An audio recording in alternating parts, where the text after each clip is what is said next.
I can't stop this feeling deep inside of me. Girl, you just don't realize what you do to me. When you hold me in your arms so tight, you let me know everything's alright. I'm hooked on a feeling. I'm high on believing that you're in love with me. Lips as sweet as candy, its taste is on my mind. Girl, you got me thirsty for another cup of wine. Got a bug from you, girl, but I don't need no cure. I just stay a victim if I can for sure. All the good love when we're all alone. Keep it up, girl. Yeah, you turn me on. Hooked on a feeling. I'm high on believing that you're in love with me.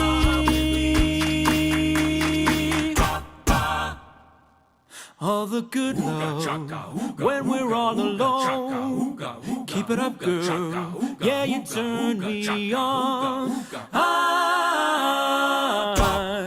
Hooked on a feeling. I'm high on believing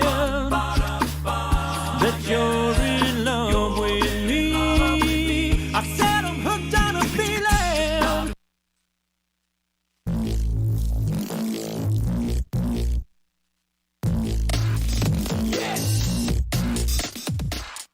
Welcome to the Ho-Ho Show. Rated the #1 most listened to podcast on Pluto. So join us now as we discuss news, politics, current events, and so much more. So clear the airwaves and strap in as we Defend the Constitution, because freedom matters.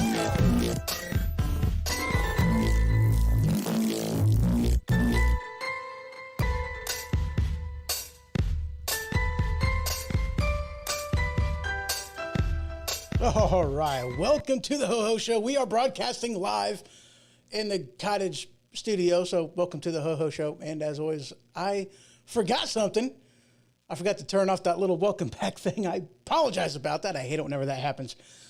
So guys, yeah, trying something new on here. I got permission from Jared Halley. That's whose music video you've seen at the beginning of the show. You guys can check out his channel if you guys like what you heard.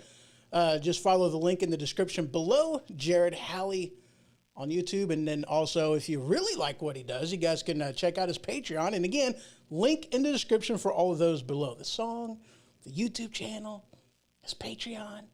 Good stuff. Highly recommend it. Dude, he's got a variety. You know, it's one of the reasons why I like, what he does so much is I'm a variety kind of person. I like a lot of different things, a lot of different genres. It's pretty stinking awesome. This guy does a lot. It's pretty cool. All right, so we've got some things to discuss, guys. We really do. The border wall, got some gun stuff to discuss. We've got retiring police officers. We've got just a lot of stuff. And of course, we're going to be talking about the the Biden speech, Tim Scott. I mean, holy crap! But we're going to start in a couple spots right here. Where are we at? Let me pull that up. Let's see here. We're going to start with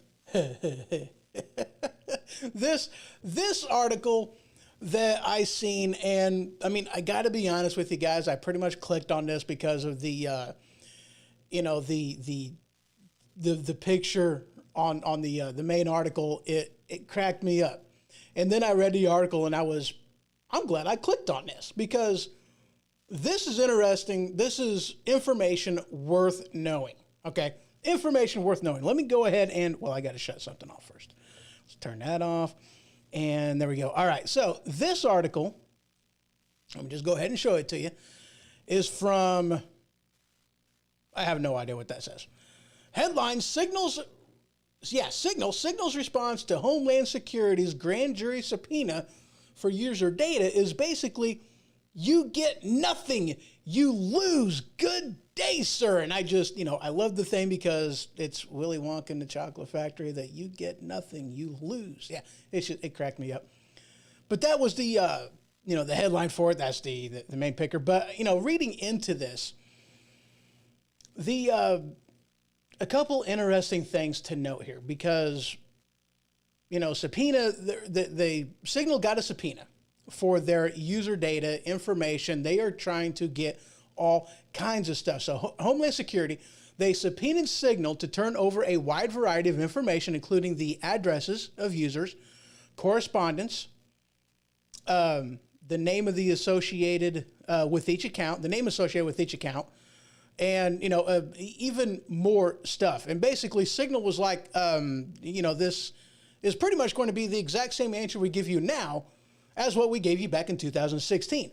We can't give you information we don't have. Signal does a user-to-user encryption, so they don't have that information. They don't have anything, nothing. And the only thing that they were able to give them was the time that the account was created and the last time that account was connected. That's it. That is all the user information they have. Nothing. That's it. That's all they have. Okay? End-to-end encryption by default, and therefore Signal ain't got nothing. So I was wondering about this. This got me curious, how many other, social media platforms have been, forced to do this. And I use that whole, forced very loosely because it's like, really? With how some of these guys are, they're like in bed with big government. So I don't really see them having to be forced to do anything. So I got this article from Business Today. Social media sites forced to share data on 500 million users with government. Now, the article goes on to say that, 5 million and places all around the world. And guys, I'll tell you what, I don't care about what governments around the world are doing. I don't care. This is America. And in America, we have this thing called the Constitution. The Constitution gives freedoms to the people, limitations to the government. Universal law. That's what these things, these freedoms to the people are based on, And two of the biggest ones of those, I would have to say, is especially as far as universal law, speech. Tried telling an animal to shut up. Sometimes it's not all that easy to do. Even a domesticated animal, a domesticated dog, sometimes telling them to quiet down just doesn't really work all that well. And then the other one is self-defense. Universal law. Deer have antlers. Porcupines have quills. The pufferfish has spines. The skunk, we all know what the skunk can do. Universal law. Speech, self-protection. Rights to the people, limitations to government. Of those things, whenever you're talking with limitations to the government, the Constitution is clear. whenever it comes to subpoenas. And this is what actually kind of, it's scary on this. I read a part of this, and let me try to find it. I don't remember which article it was in, actually.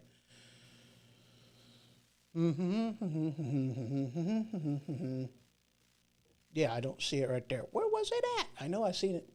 There was an interesting line in this that, well, at any rate, oh yeah, that's what it was entailed. Oh yeah, there we go. So I'll just read the opening of this one, and this is from the Business Today, the social media sites forced to share data on 500 million users with government. This first paragraph is actually, very telling and actually kind of scary. Social media platforms, including Facebook, Twitter, YouTube, and TikTok, will have to reveal user details with government agencies ask for them as per a new rule for such platforms that is likely to be published later this month. This article was done February 21st of 2020, so this is not a new article by any means, but the article continues. This comes amid attempts by governments across the world to hold social media companies accountable for their content circulated in their platforms. Wait a second. Let me read that last sentence again. This comes amid attempts by governments across the world to hold social media companies accountable for the content circulated in their platforms. Now look, it's a platform. That's the thing with the 230 exemptions that people seem to fail. And this is also, getting into that conversation that we've had a while back ago, with we don't need to write new rules for, the 230 exemptions. We need to enforce the ones that we have. Fact of the matter is, most of these social media platforms don't act as platforms at all. They actually act as publishers. So which one are you? A publisher, or are you a platform? And of which case you need to be clear as to which one that you are, because as a platform, you are not responsible for what the people put on your site. You're a platform. So Facebook, legally speaking, is no more responsible for what is put on our platform than Sprint or AT&T is for the content of a phone call that two people make between each other. That's just a fact of the matter. That's why that sort of, exemption is in there in the first place. But the government wants to hold platforms accountable to what people put on them. That's a violation right there of the 230 exemption. And to be honest with you, that's also a violation of the Constitution itself, because, going back to this story from Signal, a subpoena to give up user data all across the board, all of their user data and all of their user information.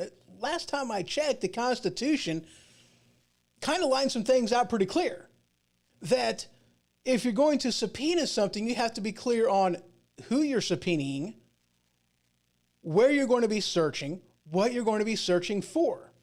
And the only exemption to that is if something is in plain sight, as in out in the open, then you can use that against them. That's like the only exemption to that. Otherwise, if you go searching for something you're not searching for in a place you're not supposed to be searching for it, then that type of evidence is thrown out by the judge because, hey, the warrant limits you to this. You went outside that, and therefore we can't use this.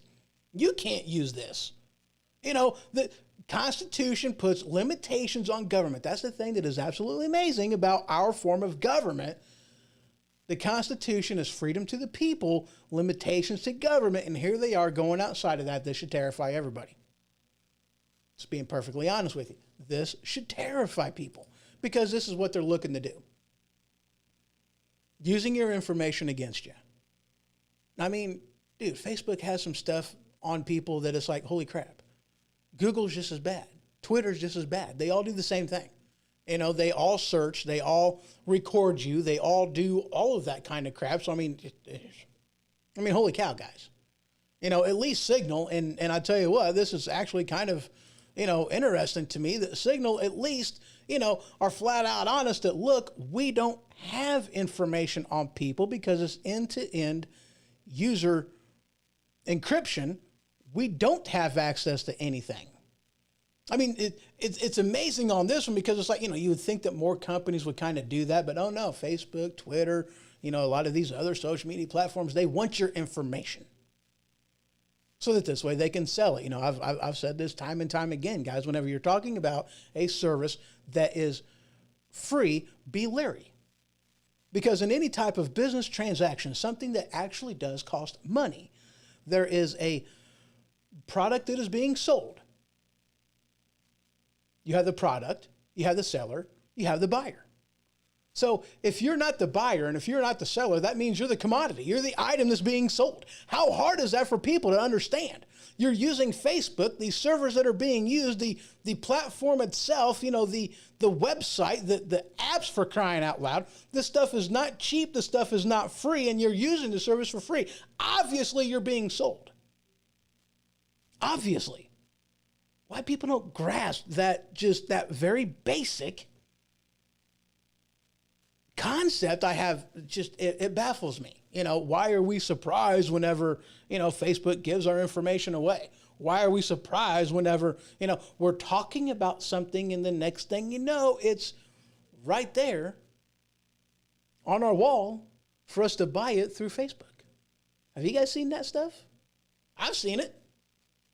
You search for something in Amazon, next thing you know, it's popping up an advertisement for it in Facebook, on Twitter, all these other platforms. They're all connected. Anyway. Like I said, guys, it amazes me. It amazes me. Now, the next thing I want to talk about now, I didn't start this show like this, and I normally do, by giving one of them feel-good type of things, because I like those type of stories. Now, this one that I've seen, I'm somebody that has a lot of useless information about just various things. Sometimes I have questions, I ask them, I search it out, I find out what the answers are, and, I search sometimes for weird things. So this article is from, I have no idea. How Stuff Works. That's who it's from. How Stuff Works. The headline is, what are dibs and why do we call them? Again, guys, I'm a wealth of useless information. I like researching weird variety of things, and this was kind of one of them that I was like, yeah, I got no clue. I researched the origin of words. I researched, cuss words. I don't call them swear words. I do not call them cursing. I say that they are cuss words because that's what they are. And anyway, I researched that kind of stuff. Dibs is actually with a, kind of like playing dice or like jacks or something like that. That's kind of what it is. But anyway, I don't know. The article doesn't even know, such words like even, calling shotgun, not originally used the way you might have thought it was because according to what they think that it was never even used in the Wild West. I was like, that's interesting. I mean, of course I know what, calling shotguns means, passenger seat, and then the shotgun. That's why they did it like that during the stagecoach era. But at any rate, I like to research weird things. That's the point. I like to research weird things. I know, riding shotgun. I talked about that already. Okay. Crap, I don't think I meant to do that. Anyway, we got something else I was wanting to talk about, guys, and we're going to go ahead and... Hello, Ashley, over there in YouTube land. Welcome. Good to see you. Apparently, Sunday is my noon day. Apparently, it is. I don't know. I didn't intend on, doing Sunday. I was wondering. Yes, I was trying to do this yesterday. Too much stuff to do. Too much stuff to go through. I did end up making 7 p.m.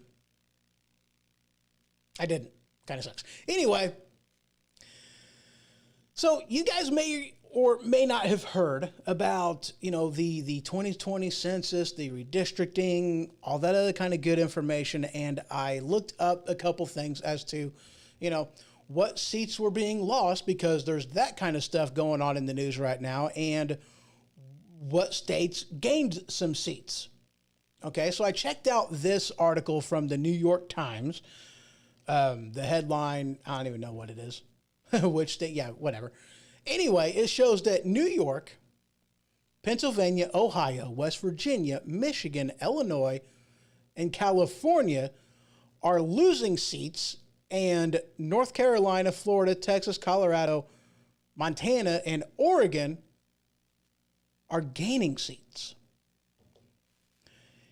A population shift that isn't just stemmed from us not gaining population enough. Like I think we had a population growth of like 6.7%, which is down even from, the last census. But with also, this shows how people are leaving blue states and going over into purple and red states. Very, very telling on that. Now, I also have in here, oh yeah, that's just another article of the same thing.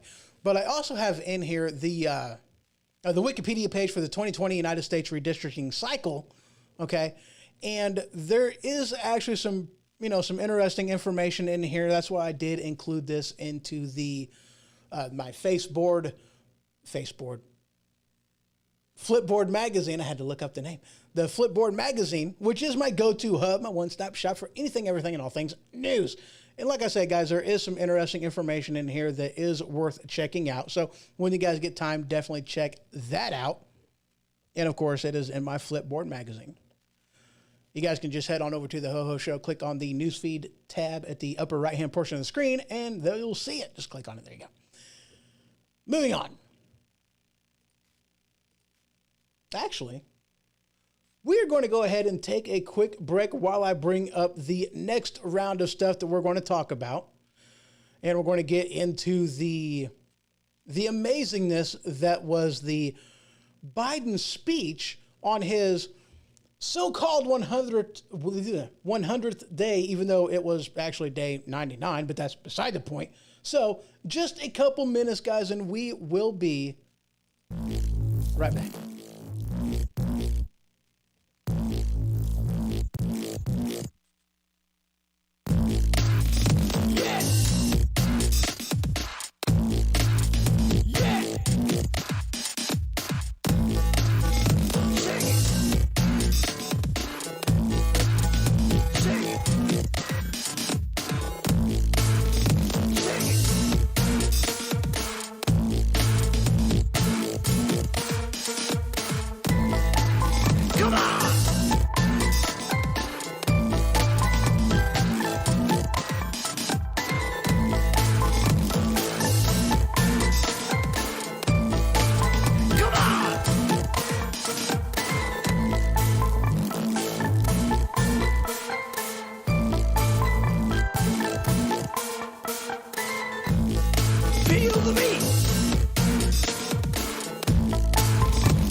Do you love your occasional Mexican dish or your musical fruit? Are you tired of walking by family members and crop dusting them? Well, if this has ever happened to you, might I introduce you to Tampons brand butt plugs. Tampons brand butt plugs is that particular type of butt plug that allows you to walk in public in confidence knowing that you're not going to accidentally crop dust somebody. Tampons brand butt plugs now with the plastic applicator. Not just for women anymore. Tampons brand butt plugs. All right, and we are back.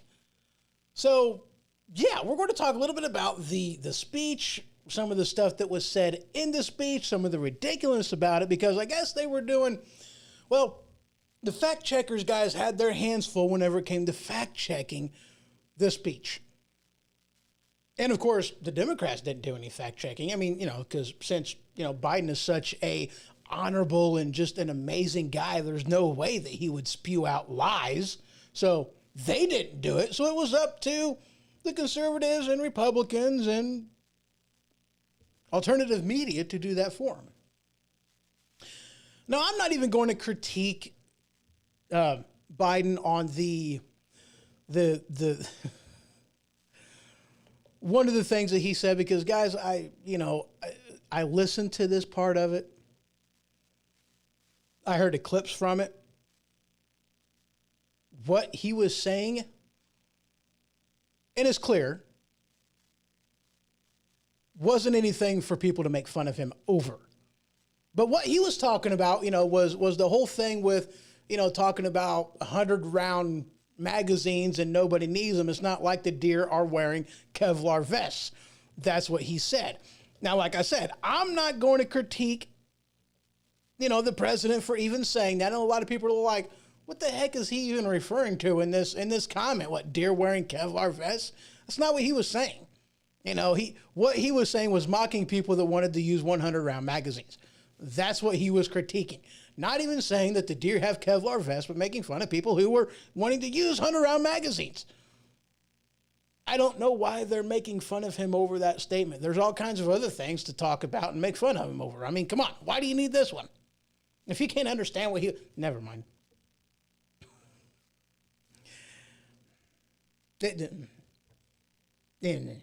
Anyway.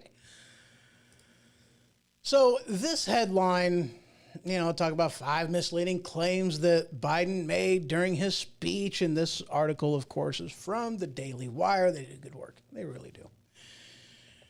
And, there was issues that I had over the stuff that was being talked about. His speech, made claims about the economy, immigration, the 1994 assault weapons ban,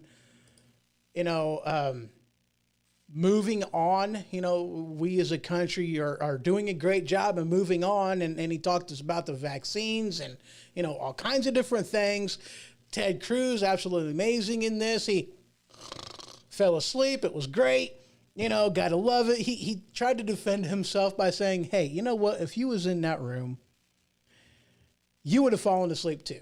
I even seen a picture of, behind Biden that there was the, Kamala Harris and, even Nancy Pelosi with leaning back in their chairs with their eyes closed. I thought that was hilarious. Here, everybody is calling out, Senator Ted Cruz on falling asleep, and he even admits it. He downright fell asleep, but yeah, and there those two are doing it. It was great. Anyway, getting into the speech a little bit, he was talking about the vaccines.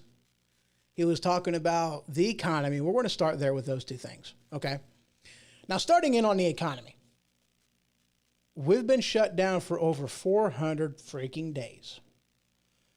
People are starting to get ticked about this. It's no wonder that the economy is growing. People are wanting to get back to work. Now, the falsehood on this is that the government did it by some grand gesture that they did with their stimulus checks, which doesn't actually do anything, but we'll get into that later. People are going back to work. This isn't job creation. This isn't job growth. This is people are going back to work. If you didn't shut the economy down in the first place, then this whole grand thing wouldn't even be in here. The economy's not growing because of a good job that they did. It was just because, hey, people are going back to work. You know, and this was something that a lot of people even talked about with the vaccines, that how, you know, Biden was going to take all the credit for everything that Trump did. And lo and behold, that's exactly what's going on. All Biden's doing is taking credit for it as if nothing happened prior to Biden getting inaugurated. That's what his claim is. You know, not talking about how Operation Warp Speed was done by his predecessor and how everything. Okay, let me give you a little hint on something. Okay, one, government is not your friend. The only thing that Warp Speed did was kick the government out of the way in with the development of this vaccine. Normally, it takes like 5+ years for vaccines to not get developed, but go through the red tape.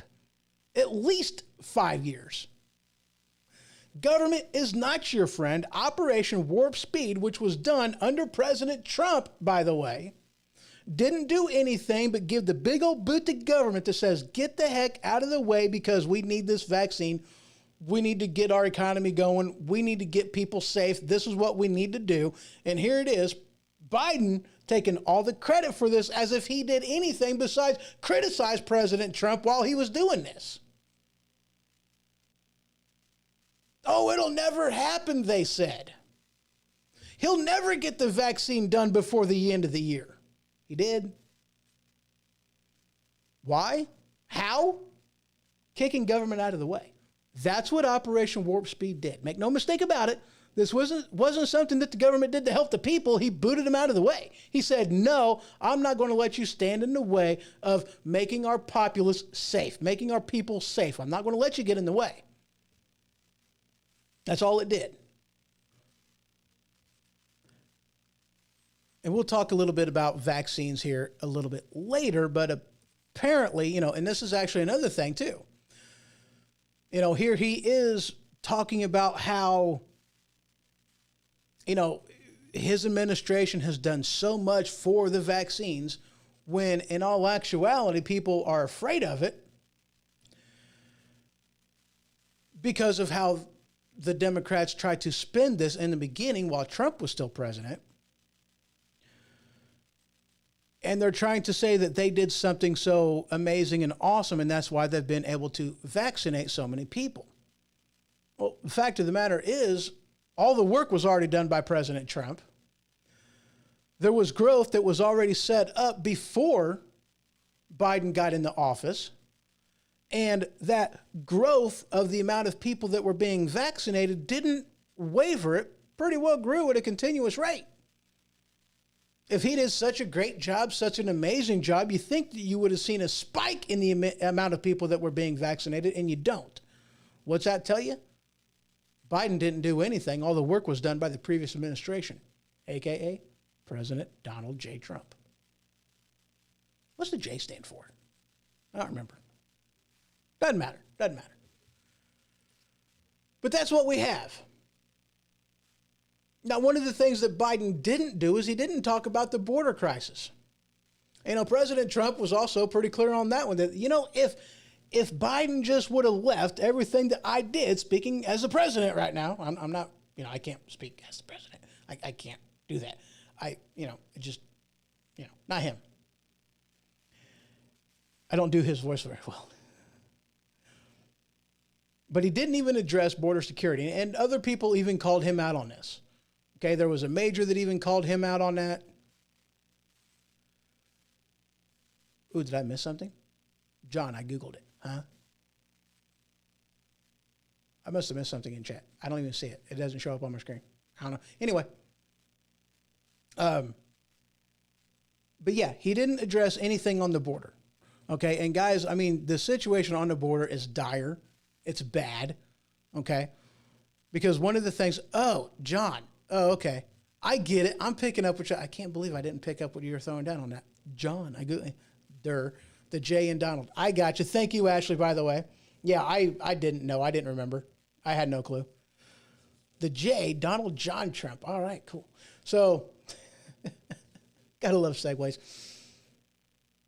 But, you know, the president said that if Biden just would have kept in place some of the things that he did, that the crisis on the border wouldn't even be going on. And right now we have such a huge spike in people coming across that it's ridiculous.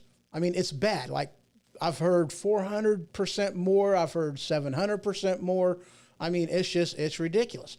You know, they ended catch and release, or I'm sorry, they put back into play catch and release. They're no longer holding people seeking asylum in Mexico, which is what they were doing on under Trump's presidency. Now they're all coming up here. And there are people that have even said, that has been interviewed, that said that if it wasn't for Biden, we wouldn't be here, because Biden basically said, I'm just going to let everybody over. I'm going to let everybody in. I'm not going to do anything to stop him. Unfortunately, it's kind of proven to be a bad thing because of the amount of people that are down there. And Biden didn't exactly hold true to his word in just letting everybody over. That's why there are so many more people in detention centers than what they have room for in the detention center. I mean, it's absolutely ridiculous. Absolutely ridiculous. Let's see here. What else I got in here? Oh, yeah. The major that I talked about, whatever they were talking about the border security, was Major General McGuire. Biden is not addressing the border. What else do I got in here on this? Oh, yeah, talking about tax hikes. Holy crap. Yeah, them tax hikes. Okay, now this is some of the things that he was talking about in that, was tax hikes. This article from Business Insider: under Biden's plan, the top 1% of Americans will pay an extra $100,000 in taxes every year. And he's also talking about how this isn't going to affect the middle class. But guys, let me tell you something. The top 1%, they pay the lion's share of taxes. Most of the money comes from them. I mean, what do you think a fair share should be? They pay it. Believe me, they pay it. You want them to pay what you think is the fair share? Well, maybe you should get rid of some of the deductions in there that they always incorporate into the tax code, instead of saying, oh, we're just going to tax them more. Instead of taxing them more, why not get rid of some of the loopholes to make it to where they don't have to pay as much as what they are technically being taxed for? Instead, they put more tax loopholes than they do taxes, and that's why they're struggling. But to say that this isn't going to affect the middle class is an outright lie. I mean, think about this, guys. You know, you have, let's just call it a 10% tax hike all across the board with these upper 1%. Let me tell you something, in case you didn't know. You know, do you have a job? Do you have a job? Guess who's employing you? It's not the middle class. Most of us don't own our own businesses. It's the lion's share. It's the upper 1% that incorporates or that employs most of the people. You start raising their taxes, what's that going to mean? People are going to lose their jobs. One, you know, if they have to make, you know, if they have to pay that much more in taxes, they're going to, you know, people are going to lose their jobs. They're not going to want to pay as more, which, you know, that's also an aspect of raising the minimum security to $15 an hour, because there's going to be two things on that one. You're going to be raising the cost of what it is that they're selling, and they're going to be getting rid of the amount of people that they have employed. That's the two direct repercussions for raising the minimum wage, instead of having a market value put on there, government control by fiat, just because $15 an hour sounds good. If you're just going to do it by fiat, why don't you just raise it to $30 an hour? Why don't you raise it to $50 an hour? Why are you stopping there? Let's not just make it $500 an hour for minimum wage. Why not? If it's going to be so much better for the people, why don't we just go raise it to $500? Why? Because it's going to have huge effects on the economy. It's not going to be a positive thing. You're going to talk about huge, and I'm talking absolutely huge, inflation. That's what's going to happen, okay? So the prices of goods is going to go up. The amount of workers that they employ is going to go down, because people are going to be using automation. How many people really hate using them things in Walmart or in any place that they're using them because, oh, that's taken away from a job? Well, these people are demanding $15 an hour. Do you want to pay any more for a Big Mac? Are you going to have, the dollar menu has already gone up from, like $1 to like $1.30. Do you want the dollar menu to now be $2 or $3? Because that's what's going to happen. Do you want to pay that? No. So they're going to have to get rid of workers. Why? Because they're demanding $15 an hour to screw up your hamburger. That's beside the point. That's what we got going on. Ashley put in here that most decisions they make directly impact the middle class, and you're absolutely right on that. But let's go back to that raising of the taxes on that. Okay, so what do you want to have? Well, the Walmart is not going to just pay these taxes just out of the goodness of their heart. They're not going to do that. They're going to transfer their money elsewhere. They're going to hide their money. They're going to make it to where they're not going to be paying this tax anyway. And if it is a tax that they do pay, it's not going to be paid by them. It's going to be paid by the people who are buying the products. It's going to be paid through the amount of money that they spend on things is going to be paid in other places. And how does that directly affect you? Again, it's going to raise the cost of goods and services, because I tell you guys what, you guys don't understand that raising these taxes isn't just going to raise the tax in one stinking place. They're going to raise the taxes on all across the board. Transportation, the VAT tax or the value added tax. I mean, these are all the things that are going to be affected by this. Let's just talk about one thing of sweetener, for instance. Do you guys realize that there are 6 different companies, 6 different trucks, 6 different product lines that are associated with that one thing that you buy off the shelf, just a little bitty pack of sweetener? You got the people that make the powder. You got the people that mix the powder together. You got the people that make the labels, people that makes the shipping cartons, people that make the cartons, the cartons that your packages come in.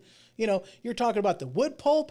You're talking about all kinds of different things. The people that make that, put that, print that with the ink. Holy cow. You're talking truck upon truck upon truck, hands touching it everywhere. I mean, you're probably talking at least 100 people involved in just one stinking package of sweetener, a minimum of at least 100 people that in some way, shape, or form touched that package. And you're going to raise taxes on every single part of the product chain. And you're going to tell me that that's not going to affect you whenever you go and buy it in a store? It is. How could it not? How could it not? But that's what they're talking about doing. And going back to that whole, the economy's going up. Yes, it's going up because people are going back to work. They're not creating jobs. They're just opening it back up. People are starting to get sick and tired of being shut down. People are even fighting back and saying, you know what? We're not going to let the government dictate to us when we're going to go back to work.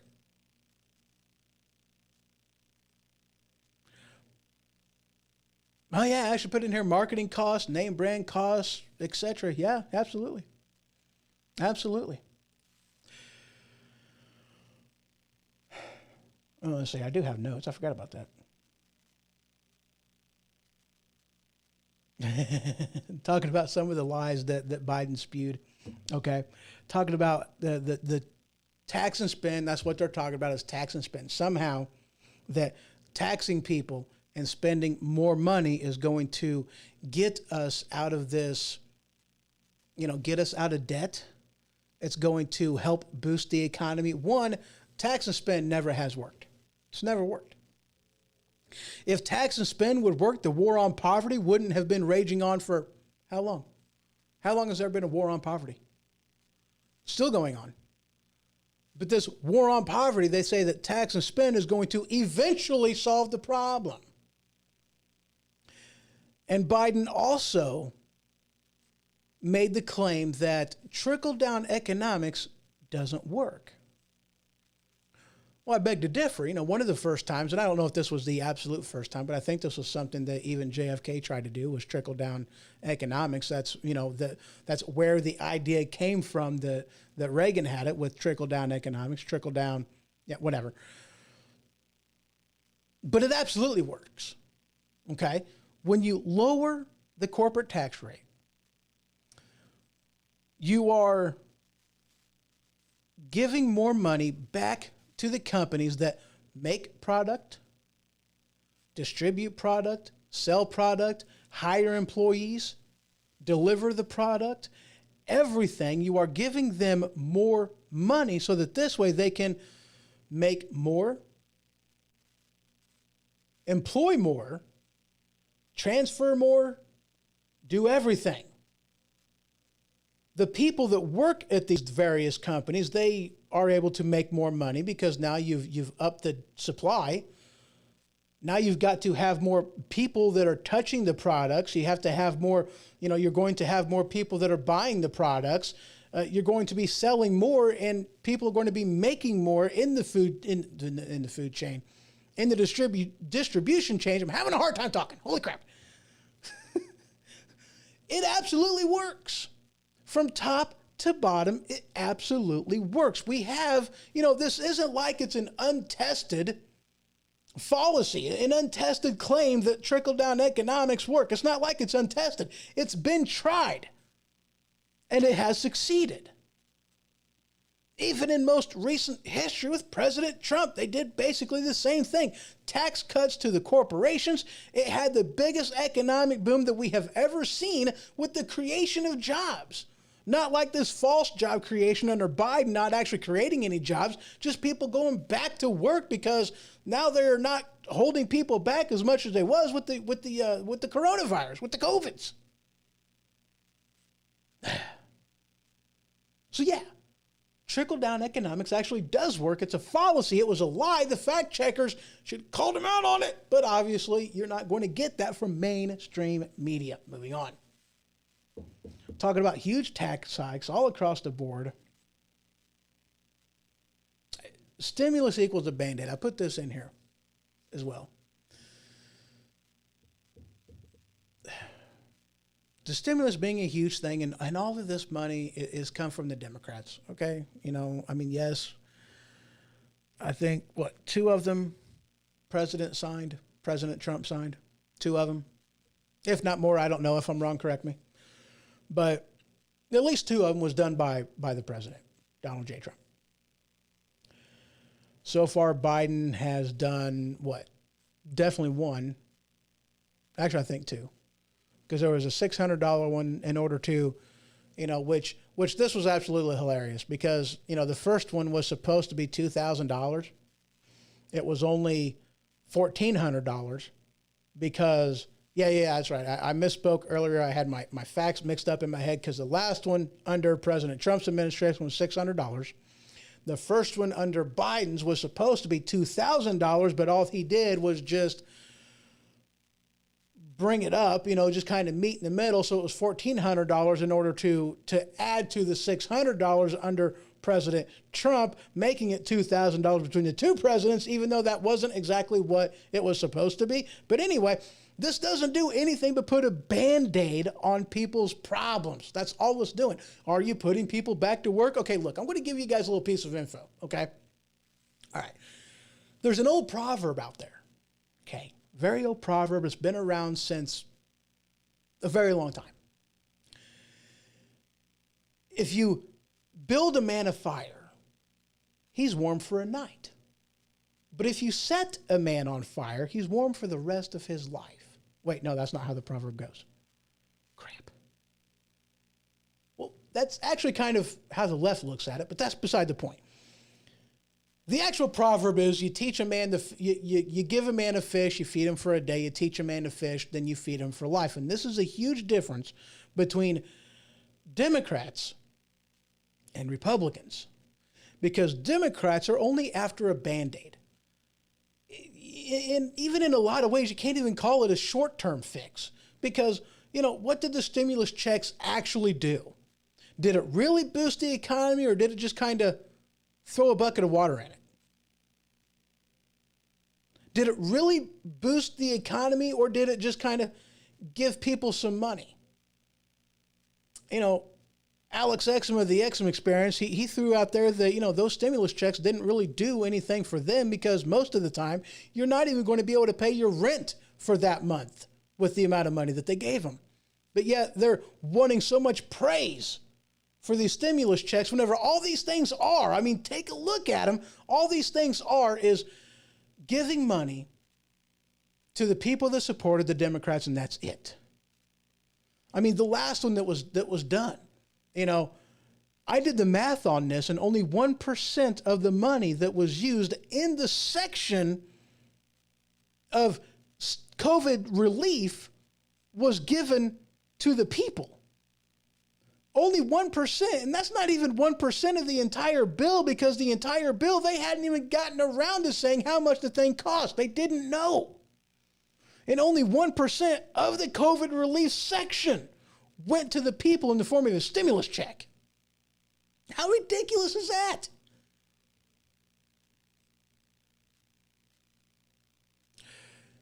Yes, Ashley, you are absolutely right on that. If we depend on government for stability, we are sheep led to the slaughterhouse. Absolutely. Holy crap. Stimulus is a Band-Aid that is fed to us, force-fed by the Democrats, because the Democrats are not after you actually learning anything. The government, they just want to feed you, keep you in ignorance through a lack of education, so that this way you are continually dependent upon government. How has that helped anybody? It hasn't. How does that differ from what the Republicans want to do? They want to teach you. They want to teach you how to fish, not just give you a fish. Giving somebody a fish is a short-time fix. You want a long-term fix? You got to teach them in the fish. Otherwise, you got to keep them. Otherwise, they're going to stay on welfare for the rest of their life. It's a time whenever welfare was actually done, they basically had to force people on the welfare. Why? Because people didn't want the charity. People wanted to work. People had pride in what they did, pride in their livelihoods, pride in the fact that they were providing for their family. Nowadays, what do you have? Give them a handout. How does that help them? It doesn't. It pays them and incentivizes them to stay home. And I'm pretty sure I talked about this on the last episode, how, there was a McDonald's that was out there that was paying people $50 just to put in an application. There are more jobs out there right now than what there are people to fill them, not because that the unemployment is so low and the job participation rate is so high, but because we are paying people to sit on their bum and do nothing.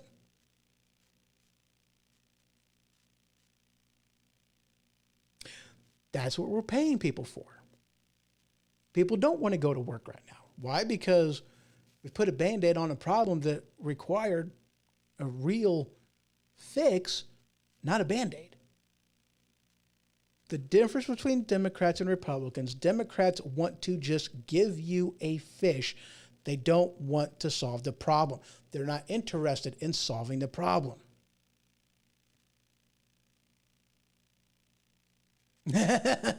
Ashley put in here, reminds me of the companies urging people to get the vaccine with free donuts. Yeah.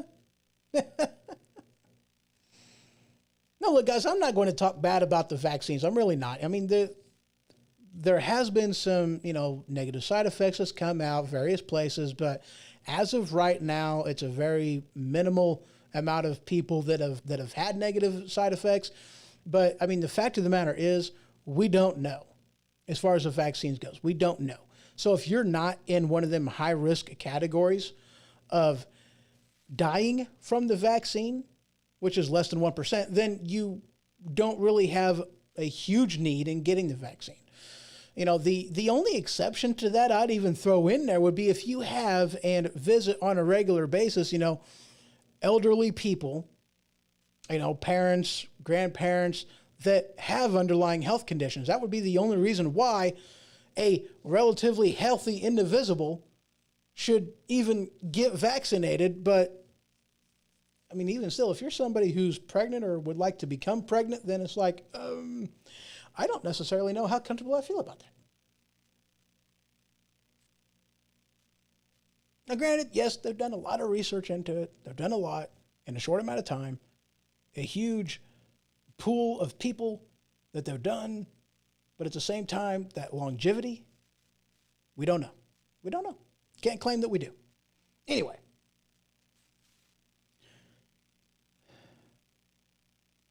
One of the things it talks about in here is the tax hikes is going to be a blue-collar job killer.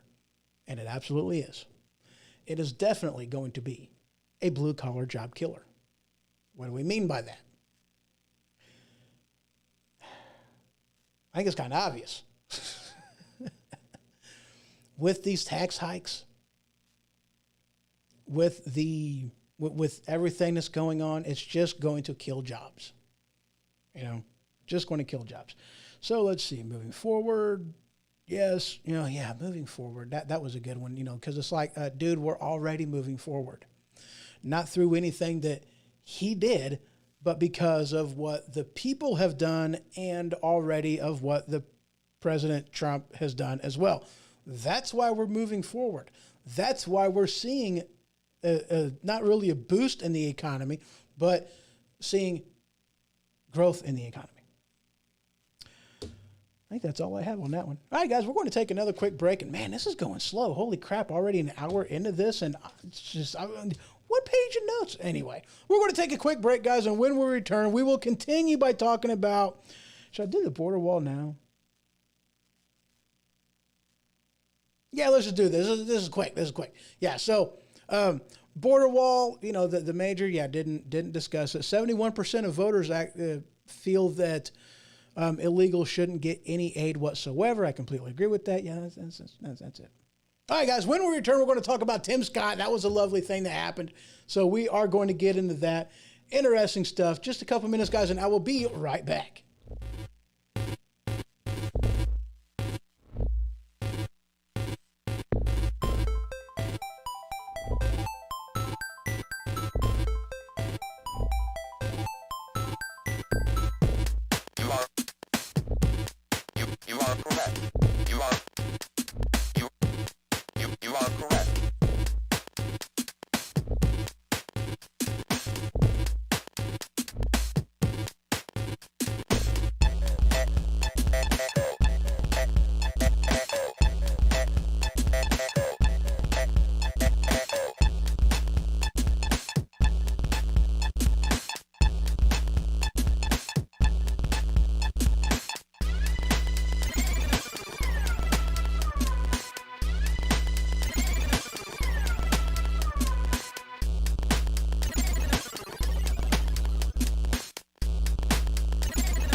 Have you ever sat down on your throne just to find out that you are dangerously low on shift tickets, making it to where you have to make a mad dash to the store just to pick yourself up some?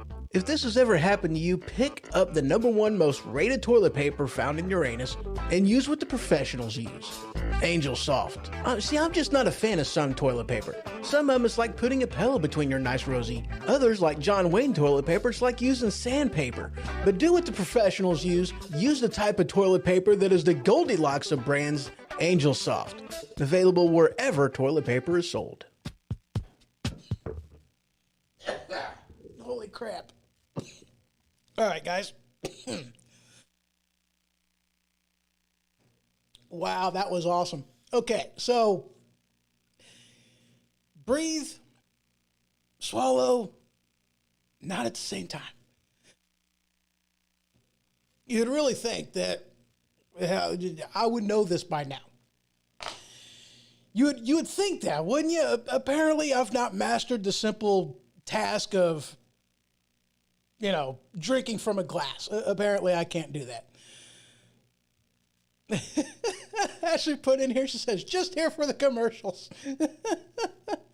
I got you. Them things are a treat to me. They really are. I have a lot of fun doing them. I have like 5, 9 of these things that I got to record yet. Holy crap. I mean, I've got a lot that I've scripted out. I know what I'm doing, and it's just, they're going to be absolutely amazing. I'll be getting to those like soon, real soon. All right. Where am I? Talking about drinking from a glass. That's where I'm at. So, as I promised, we're going to be talking about Tim Scott and some of the things of what still having issues. Some of the things that he said after the Biden speech. So, he is being called out. Oh, stop it. Okay, good. He's being called out and getting absolutely roasted by basically saying that America's not a racist country. And what actually cracked me up on this, I mean, like really, really cracked me up on this, is that Kamala Harris even said, agreeing with Tim Scott, that yeah, the U.S. is not a racist country.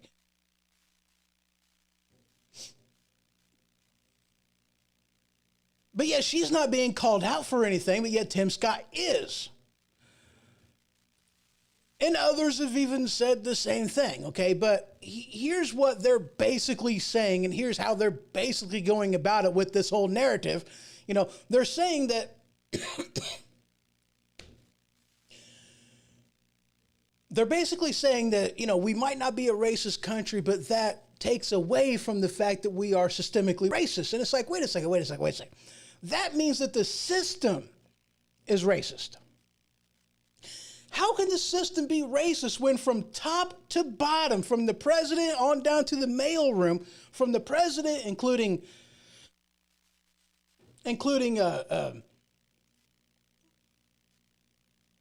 Supreme Court justices, the vice president, governors, police chiefs, on down the line. I mean, all kinds of people that are in positions of power that are black. How can you say systemic racism? How can you say that? Systemic racism implies, and soon I'll be done with this whole not being able to drink properly out of a glass cough thing. I'm sure you guys have heard the pausing going on. I'm crying a little bit. I'm crying. This is so emotional. Anyway, I'm okay, guys. Really, I am. No need to call 911. I'm fine. Anyway, systemic racism implies that the system is against people, black people, of being in these positions of power. But whenever you have from the top to the bottom, from the president on down to the mailroom, including governors, police chiefs, county board members in general, people who own companies, people who are managers in companies, I mean, all across the board, when you have them all across the board who are black, how can black people or people say on the benefit of black people that systemic racism is really a thing? Now, look, guys, this isn't, and this is one of the traps that the left tries to do to people. They redefine what it is they're talking about depending on how it's being used against them.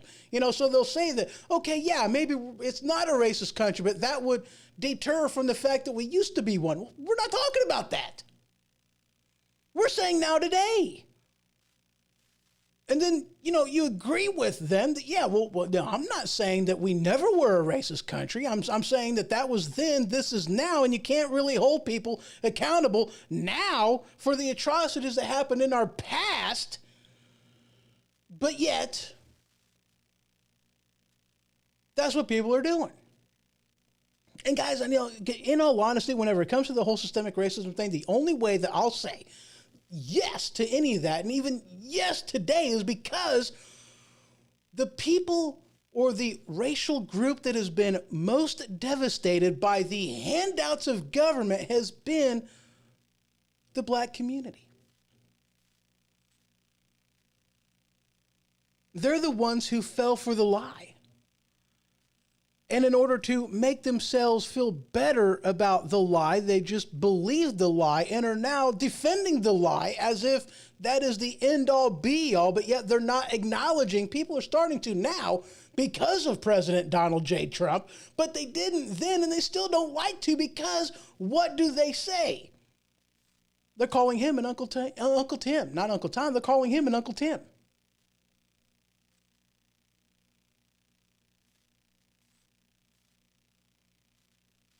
Ashley put in here, goes, just like anyone who makes a mistake, none of us can be held over the fire forever. But that's the thing. That's not even what they're doing. They're holding us accountable for something that our grandparents and great-grandparents did whenever it comes to the whole slavery issue. That's what people are doing. I read in an article a while back ago, it's like, I'm not apologizing for anything because I didn't do anything. It wasn't me. It wasn't my generation. That's not even the issue here. Systemic racism, okay. Back then, not now. Now it's different. Now there are laws in place against it. But anyway,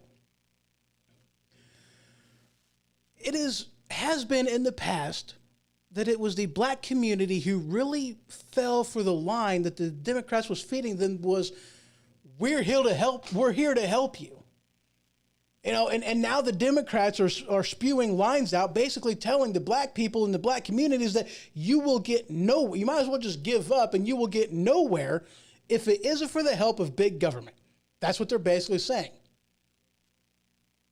That you will go nowhere, you will have nothing, you don't own anything because everything was handed to you out of the charity of big government. Which party's being more racist? The party that's going, yes, you can.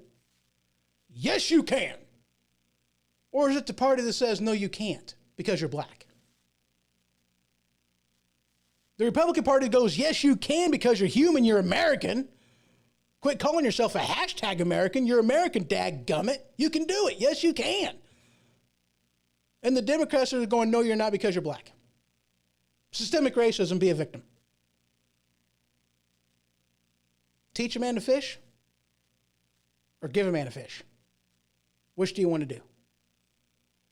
Which do you want to be taught? Would you much rather be at the mercy of somebody else for everything you have? Or would you much rather be in a position to provide for yourself and not have to rely on anybody, including government, for what you have? I mean, isn't that really the big question here? What would you much rather have? Would you rather have access to the government books, or would you rather have access to everything you need through your own power?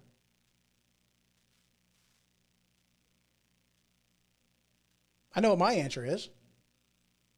I'd rather have a job instead of being sucking on the teeth of government. Mama. Which would you much rather have? Self-sufficient, off the grid, absolutely. Abso-freaking-lutely. What else do I got in here on that? Let's see. Arguments, not a racist country. And yeah, but that's one of the things that they're basically saying is that him saying that, oh yeah, I forgot to put this in here. This was, yeah. So this headline from the Washington Free Beacon, Scott outshines Biden, enrages libs with inspiring tale of overcoming adversity. And that right there is the biggest thing right there. Overcoming adversity. Now, the people in the black community, I absolutely adore them. People like Tim Scott. For that reason, overcoming adversity. Because with the smackdown and the beatdown that the black community has had to overcome in order to rise from the shadows and benefit themselves and get on top, That takes a lot. Especially whenever you're talking inner cities, things like that. It takes a lot because of the beatdown that they've been given. Because they are being told every single day that you are not worth it, you are not capable, you are not able, you need us to provide you with everything. And for people to be able to overcome that level of adversity is amazing. And why is he being beat down so bad is because if he can do it, anybody can do it. And so they're putting him down to make themselves feel better. That's what they're doing. That's why the beatdown. Let's be honest. That's why the beatdown. Because if he can do it, y'all can do it too. Me, you, him, her, everybody.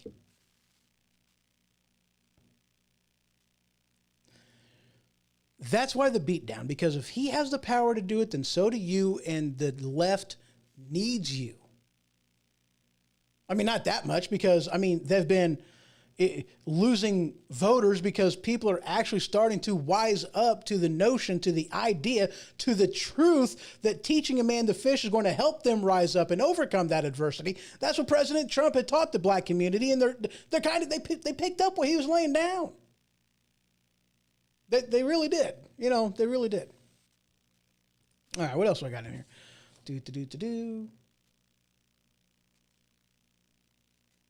Yeah. But they're trying to say that saying that we're not racist then somehow means that we're not racist now. And the right doesn't even say that. Yes, we acknowledge that we're not racist now, but we were racist then. And then they're trying to say that, oh, well, that just takes away from systemic racism. It's like, well, that's the same thing, because systemic racism then, not systemic racism now. President Obama kind of proven that. You know, Vice President Kamala Harris kind of proves that. Tim Scott being in a position of power. All this, you know, you can't have any of that if systemic racism is a thing. Now, another thing that I'd heard with dealing with the aftermath of the speech is that, now this is political speech as if I have never heard before, okay? From the Blaze, Trump says 100% beyond a shadow of a doubt that he is definitely, positively thinking about running for president again, and he outlines the potential 2024 platform, and he even goes out and considers Florida Governor Ron DeSantis as his running mate. Do you like how I put there absolutely positively considering doing something? You know, not actually saying yes, not actually saying no, but saying, yeah, I'll consider it. I had to laugh at that. You know, I mean, I really did. I had to laugh at that. You know, I'm not taking it off the table. Let's just put it that way. I'm not going to say yes. I'm not going to say no. I'm just going to have it on the table. I'm not going to take it off and throw it away. I'm just going to keep it right there. Look at it from time to time. I am definitely 100% positively considering it. And I do love his choice for Florida Governor DeSantis as his running mate in 2024. And here's why. This is a man whom successfully has helped out Florida in a lot of different ways. Not just with the fact that in Florida, you do not have a, what's that thing that they don't have? Income tax? You know, they don't have a state income tax. That's pretty cool. They also did very, very good against the COVIDs, because this man had the wherewithal in order to research what was going on in China regarding the COVIDs, and he put together a plan and implemented it that saved people's lives. One of the best states in the union for the response and the outcome of the COVIDs. And what's hilarious to me is you have people like the governor of Michigan, who did an absolute horrible job, claiming that the reason they're doing so bad is because how just loosey-goosey Florida governor did it. But yet Florida's doing so much better than she is, and yet she's saying that it's Florida's fault that Michigan is so bad. It's like, well, wait a second. Okay, one, you just came back from there. Two, how could it be Florida's fault that you're doing so bad whenever Florida's doing way better than you? I mean, if you're wanting to put blame on somebody else, you would put blame on a state that is doing worse than you. But if she were to even try doing something like that, the only thing she would land on would be Democrat states or Democrat-controlled states and Democrat governors. That's exactly what you'd find.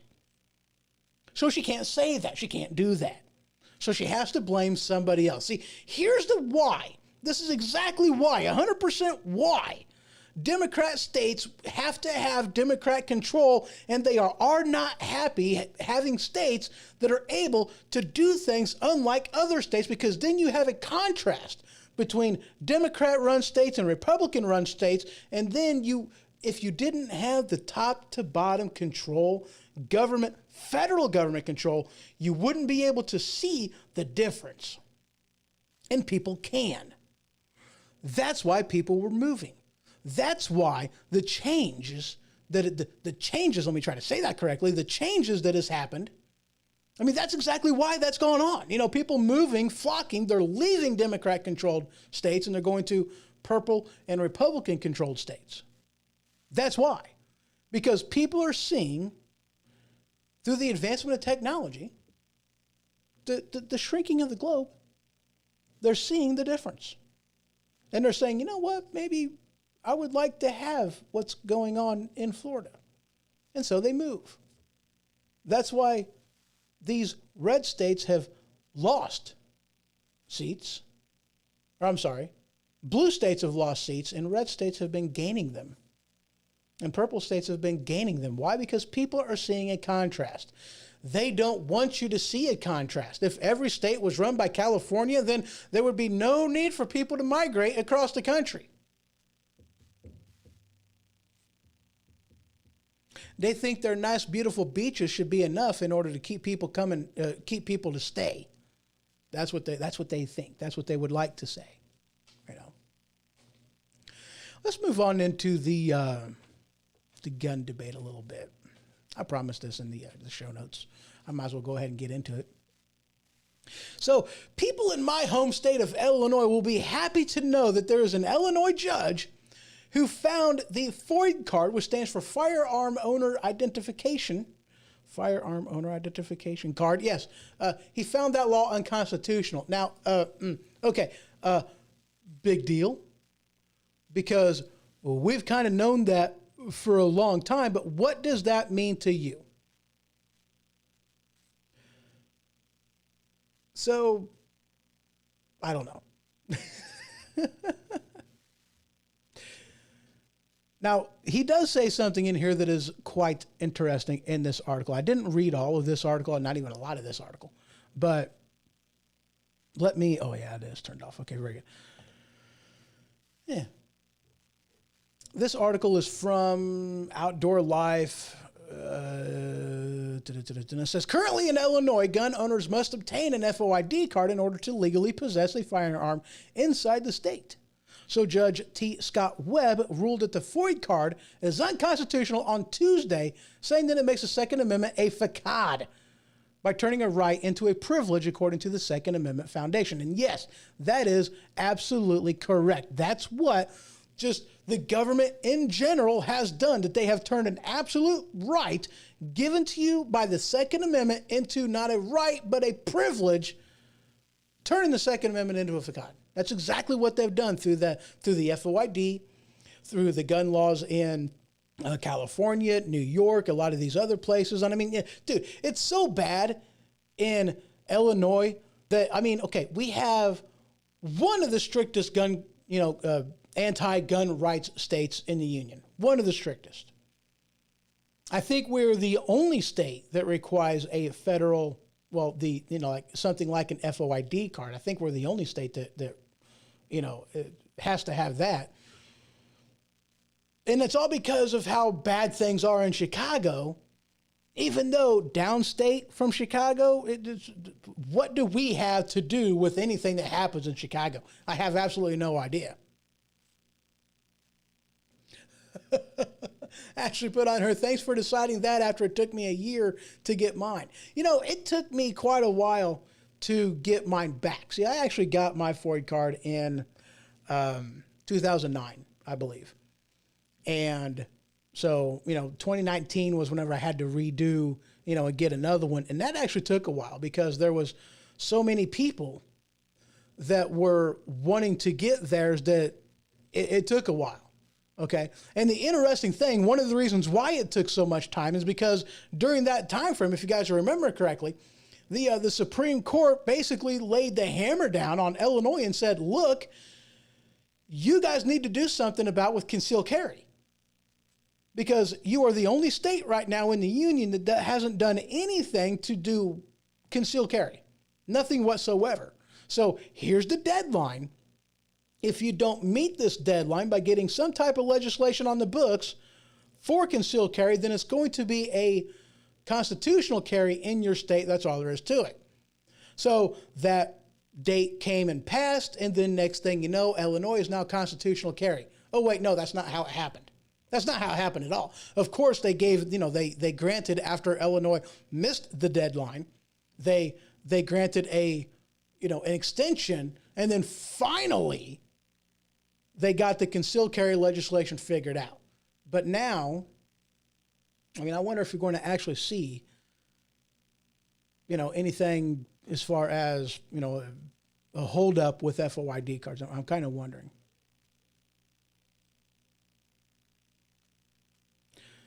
So, and actually, according to Brown's attorney, David Sigel, if he's French, this is the second time that a judge has declared the FOID card unconstitutional. Here's my question.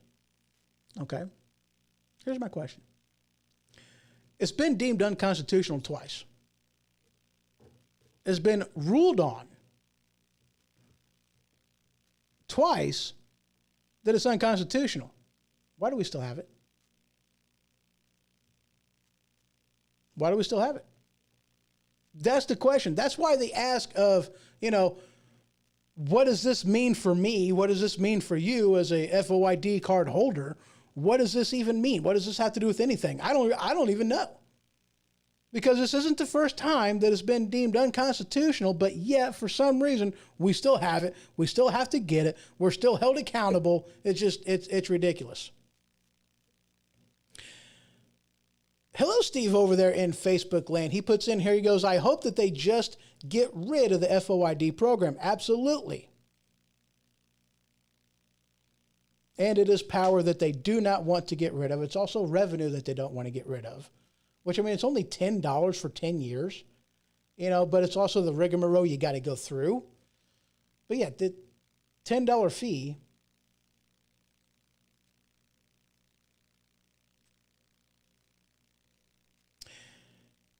This is actually an interesting point that he brings up in the article.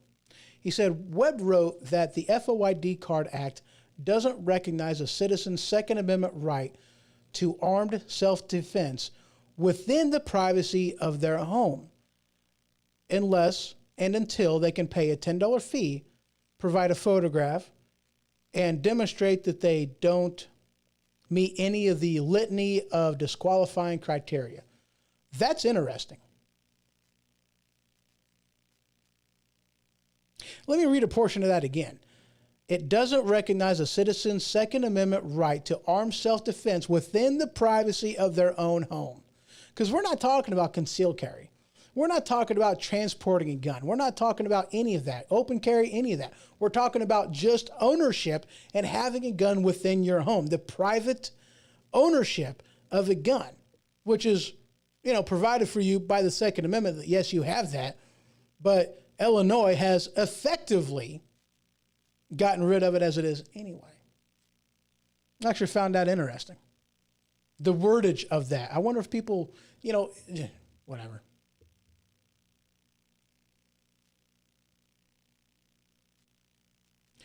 I actually put in there that our license renewal stickers are so high that they always use something to hit us. Absolutely, they do. More taxes, everything else. That's actually the funny thing. Whenever they were talking about, the tax, with gas tax, okay, and with the moving into, like hybrid vehicles and battery operated vehicles instead of gas powered vehicles, because if you think for 1 second, Steve put in here, thanks Chicago. Absolutely. If you think for 1 second that transferring from a gas guzzler to a hybrid or a complete battery operated car, that's going to eliminate you paying any type of a gas tax, think again. Because all they're going to do, and they have already discussed doing this, is moving something into like what Missouri does, and that's a personal property tax. Illinois is actually talking about putting a tax on miles driven on your vehicle. So, I mean, if you think you're going to save tax dollars by changing, you're not. But they're kind of selling this as it's going to be this huge money saver. Well, not exactly. And it's not going to save you any money in taxes because, like I said, they're just going to find the money elsewhere. They're going to charge you elsewhere. And it's probably going to end up being a net gain for them. So they're all for it. Yeah, awesome stuff. Where are we at? Holy crap, we're almost at an hour and a half. What else we got? We got some other stuff I need to get to. Guns, yep, talk about that. Vaccine, here's some interesting stuff, guys.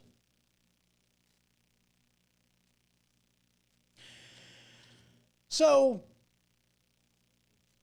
the narrative on the whole vaccine argument, okay? You had first under President Trump, don't trust it because Trump is bad. Okay. Now, even though it's the same vaccines, it's, trust it because Biden's in charge. Okay. So obviously people are hesitant to take the vaccine because of how they marketed this under President Trump. Chicago was actually talking about passing a vax tax. There it is. I had to find the article. Let me get rid of some other stuff so I'm not cluttering up the area. Okay. According to ABC News, Chicago to roll out vax tax so vaccinated can attend summer concerts. I want to know the legality behind this. I got to be honest with you. I want to know. Because now they are prying into, by law, your healthcare records. Wait a second. I didn't think they could do that. I thought that was between you and your doctor. Period, unless you sign, not the doctor, not the hospital, sign some type of a waiver saying that, yes, you can look into this. According to HIPAA laws, they can't even technically ask you if you have been vaccinated. You go somewhere, you're not wearing your mask, you don't have to if you have been vaccinated. And then they're trying to say that, you got to have your vax pass. They have the right to ask you. Well, no, they don't. HIPAA law says that you ain't got the right to ask me that question. I don't have to answer you that question. How do they intend on enforcing any of this crap? I'm kind of curious about that. How do they actually intend on doing that? I have no idea. I'm clueless on that. There is a high school coach that I had heard not that long ago. He's demanding to end the mask mandate because he's had, runners pass out. And this was in Oregon. Fox News, Oregon high school coach demands end to mask mandate after athlete collapses. We're talking about oxygen needs. That's one of the side effects, or just one of the negative consequences to this. You put a mask on, you hinder your breathing, you're not going to be able to breathe very well. And whenever you are doing nothing, then, recycling the air that you have already breathed because you are wearing a mask, strenuous physical activities, yes, people have been passing out. There's even been a coach that had been fired for basically telling his students to don't wear a mask. For, what's the name of that? Cross-country track. He was fired for telling the people in cross-country track that you don't have to wear a mask. You're outside. You're social distancing. Your children, for crying out loud, meaning you're less susceptible, don't wear a mask, and they fired him for actually having a common sense response to the COVIDs. We can't have common sense anymore. Common sense is bad. Oh, yeah.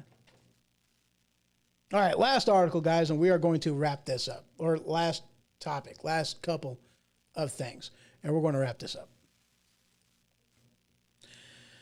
So I read this headline, and I had some, what? That's not how I read that in the beginning. Okay, so I had heard some information on this, and I didn't write any of them down. I didn't source any of it whenever I'd seen it. So actually, oh yeah, there is one other thing to talk about. Crap. So, whoa, wait. Okay. I didn't write any of the information down. I apologize about this, but I do have a handful of articles in here that you guys can go ahead and search those out whenever you get time. And feel free to do so, okay? Feel free to do so. So this article from the Daily Signature, not to be confused with the Daily Wire, 5 white farmers sue over loan forgiveness only for blacks and other minorities. See, here's one of the things that the government is doing. Again, black people can't fend for themselves. They can't make it on their own unless they have the aid of government. So one of the things that the stimulus package is doing is allocating money specifically for farmers. And one of the things that Biden had stated is that he is allocating a huge portion of this money only for blacks and other minorities, even though they are like a very, very tiny portion of the farmers out there, okay? And this amounts to like a 4 or 5 or even higher times greater amount that black farmers would get compared to white farmers. Okay? Wouldn't that be considered racism and racist to do that? Like a huge amount different. Let me kind of scroll through here a little bit just to see if there's a dollar amount in here. And of course, I don't see one. Okay, so it's a loan, COVID relief bill, $2 trillion to American Rescue Plan Act.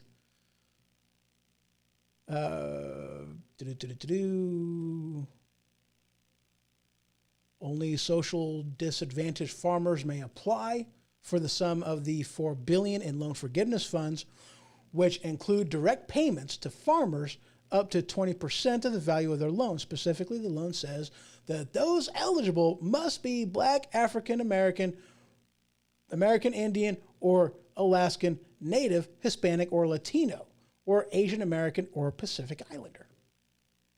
Holy crap. You have to be that in order to get it. You can't just be white. I wish to self-identify as black farmer so that this way I can apply for this money. If sex is a social construct that doesn't mean anything, then so should this be. And speaking of that, my next thing that I'm actually wanting to get to, because why not? California. There is enough signatures in order for them to put a recall against,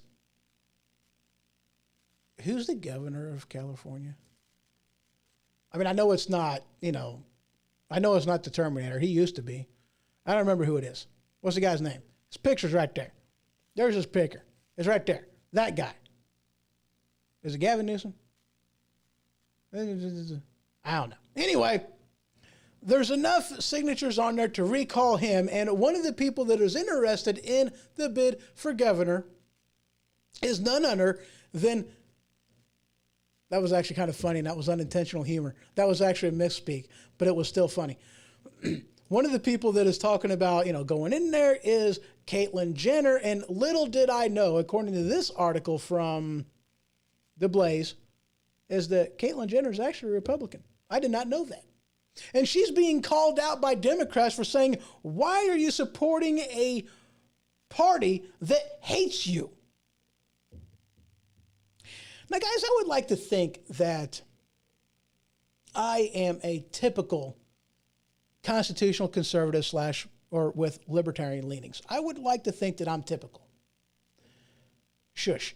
Not in the aspect of moi, but just in the aspect of what I believe as a constitutional conservative, not necessarily a Republican, but I think most Republicans actually kind of agree with this, that they don't really care.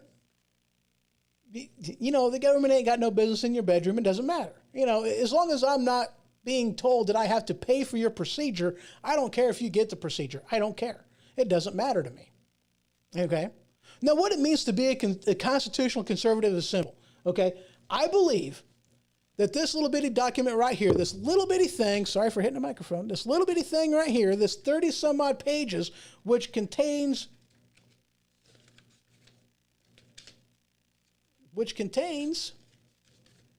38 pages, 39 pages, 39 pages, including the signature page. Wow, there it is. Whoop-pow. My own sound effect in there. Which contains the Constitution of the United States of America, the Declaration of Independence, and the Bill of Rights. Little bitty thing right here. 38 pages, contains all of that. This is actually, it means something to me. This is the end-all be-all. This is the formation of our government that means something. So that's what a constitutional conservative actually believes, that this means something. We don't need to throw a bunch of extra crap in there. This means something. That this is simple, easy to read. That's how it was written. Okay, simple, easy to read. This way people can understand it. It wasn't made with big words, you know, $5 and $20 words that people don't understand, and you need to have a dictionary and a thesaurus and a lawyer in order to translate it like you do the, you know, like you do the tax code. No. This is simple and easy. So this way stupid people can understand it. That's why it's stupid, simple, and easy. It's not made to where you have to have, you know, a doctorate in English literature to understand this thing. You don't need that. It was written simple. So that's what a constitutional conservative wants to conserve, protect the Constitution, with libertarian leanings, meaning that if it doesn't affect me, I don't care. You know, you guys have heard the term that, you know, my freedom ends where your freedom begins. You have the right of free speech, but you don't have the right from it unless you're in your home. And of which case, if you are watching this from your home, you have the right to unclick me, to move away from this show. You have the right to do that. That's called freedom of choice. You have the freedom of, but not the freedom from. We understand that. You and me, we understand that. I mean, it's obvious to us. And then there's with the libertarian leanings, that's because that if it doesn't affect me, if it's not in here and specifically spoken against, it's none of my business. You do you, boo-boo. You do you. I don't care. Caitlyn Jenner can be Caitlyn Jenner. She can be Bruce Jenner. I don't care. It doesn't matter to me. She can run. And you know what? If she was running in the state of Illinois, I'd vote for her just because I want to get rid of Prisker Jake Gravy Sweats. I don't like him. I'd totally vote for Jenner. Bruce Jenner, Caitlyn Jenner, I don't even care what the name is. I don't care what's between his legs. I don't care what's under his blouse. It doesn't matter to me. I don't care. Republican, dude, I'm standing for you, and I'm also standing for your right to decide what you want to be. As long as you don't make me pay for it, you can be whatever you want to be. You do you, boo-boo. You do you. So I'm totally for it. You know, totally for it. So, let me see here. Yeah. Entering a world that hates her. So, bottom line is on that. Yeah, that article, let me show you from the Blaze TV, okay, good, I'm on the right screen. Leftist meltdown over Caitlyn. Of course, there's a thing put on there. GOP candidate running as a Trump Republican and entering a world that hates you. So the bottom line is Republicans don't hate you. Only the Democrats seem to hate people because they're the only ones that are just having a meltdown over this. Do you see Republicans having a meltdown over Caitlyn Jenner running as a Republican in California? I have not seen any pushback from Republicans whatsoever. Now, if I'm wrong on that, feel free, search, find it on social media. That's okay. You know, if I'm wrong, I'll be wrong, but let's just see if these are people that are, you know, the neo-Nazis and people that, in all honesty, they're not really Republicans. They may fly the R, kind of like McConnell. He's not a real Republican. He's a Democrat. He just knows that having the R by his name might get him reelected.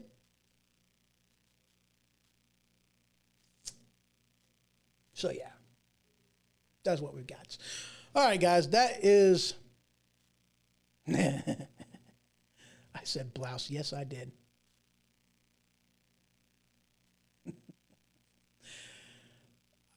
I got to be honest with you.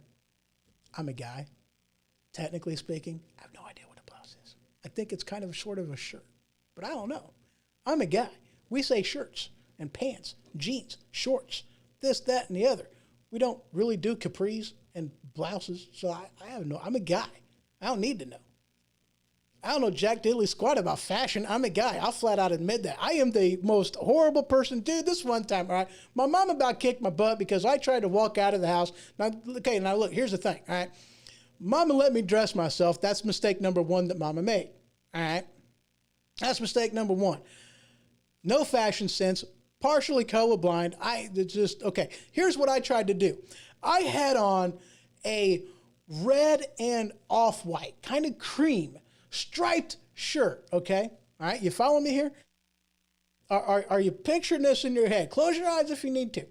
And a black and white, checkered, like white, and black, checkered pants, okay? I thought I looked good. I was handsome. I walked out of my bedroom. I walked into the living room. Mom says, "You are not leaving this house dressed like that. Turn around and change." So that's my fashion sense. Not a lot has really changed. That's why I wear, you know, just plain colored stuff. I don't really do much colors unless they're subdued colors. That's it. I don't do that because I suck at matching stuff. Okay, I'm a guy. I admit that. I suck at it. Ashley put in here, she says, "We all know which party the cancel culture originates from," and you are absolutely right, because they are the cancel culture. And actually what I find awesome about this, and I want, you know, this is what I found most entertaining and most awesome about this, okay? The party of the cancel culture they're being attacked by the cancel culture they created. And that's what I find absolutely awesome on this. Is because the cancel culture, the left, got them so riled up that, I mean, they had to, like, create things to be mad about. And in the laziness of the left, they just started attacking everybody who they felt should be attacked, regardless of party. And even people on the left has been attacked for this. Now, okay, there's this thing that I seen in here. Let me see if I can't see a picture of her, because, you know, I think she's in here somewhere. I'm pretty sure. I just don't remember where I seen her. That's not it. That's not it. That's not it. That's not it. Where's she at? I don't know. That's not it. There she is. Okay, this lady right here. This is from the Daily Caller. It didn't pop up. All right, this is from the Daily Caller. Joy Bear claims that Tim Scott doesn't understand the difference between racist country and systemic racism. We talked about that. I'm not bringing that up for this reason, because it was her, this lady right here, that misgendered Caitlyn Jenner like 4 times, 5 times during her, whenever she was talking about that, okay? I bring this up, why? Because if this was somebody from the right, the Democrats would have absolutely thrown a fit. Cancel culture would have thrown a fit. She would not even be on the air right now to even spew this crap. Because this story came after the one I'm referring to, because misgender classification her like 4 times in a talk on this. And what was funny, that this is the funny part. Okay, you guys ain't going to believe this. This is the funny part. She was like, her defense for herself was, well, you know, I didn't get enough sleep, or just whatever. That's what she said. Whatever. I apologize, but I just didn't get enough sleep. That's her response. I didn't get enough sleep, and whatever. And it's okay. She can misgender classificate somebody, and her apology is whatever. And the left is okay with that? Okay.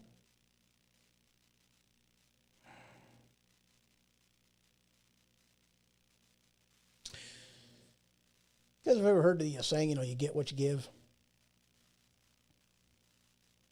I would like to see her terminated. That would be awesome. Not that I think anybody should be. She has the right to be stupid. That's okay. But, if you're going to make this kind of crap, if you're going to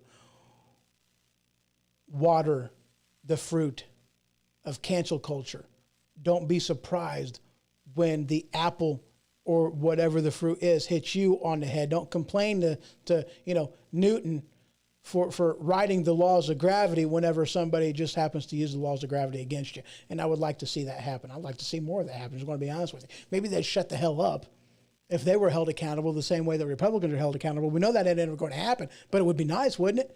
Wouldn't it be nice? Okay, never mind. All right, guys, that's the show. That's all I got for you guys. You always have yourself a wonderful day. Again, all right, let me circle back. Oh man, I forgot. I can't do it. Now it's too late. Anyway,